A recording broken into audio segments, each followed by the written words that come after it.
Bangla class 11-এর সাহিত্যের ইতিহাস অনেকেরই কঠিন লাগে।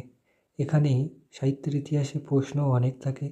কিন্তু আমাদের যেহেতু কালই পরীক্ষা, তাই জন্য কিছু ইম্পর্টেন্ট কোয়েশ্চেনগুলো একদম দেখে না গেলেই নয় একদম। মানে এগুলো দেখে যেতেই হবে তোমাকে। তো সেই কোয়েশ্চেনগুলো আমি উত্তরসহ দিয়ে দিলাম। তোমরা একবার এইগুলোকে দেখে যেও।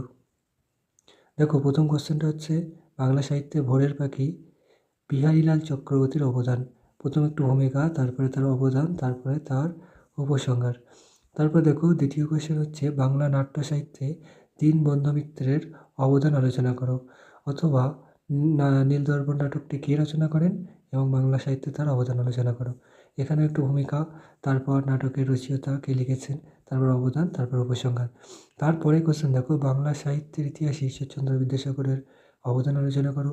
খুব ইম্পর্টেন্ট কোয়েশ্চেন, এখানেও তো একটু ভূমিকা দিলাম, তারপরে অবদান, তারপরে তার কিছুই দেখো এই অবদানের মধ্যে কিন্তু তার কিছু বইয়ের নাম দেওয়া খুবই গুরুত্বপূর্ণ, মানে দিতে হয়। কিন্তু তোমাদের বইয়ের নামের পাশে তার সালটা দেওয়া যদি না মনে থাকে তাহলে কিছু করার নেই, দেবে না। ভুলভাল সাল দিলে সেখানে কিন্তু নম্বর কেটে নেওয়ার চান্স থাকে। দ্বিতীয়ত হচ্ছে উপসংহার হয়ে গেল। এরপর বাংলা সাহিত্যের ছোট গল্পে রবীন্দ্রনাথের অবদান আলোচনা করা। এটাও ভেরি ভেরি ইম্পর্টেন্ট কোয়েশ্চেন।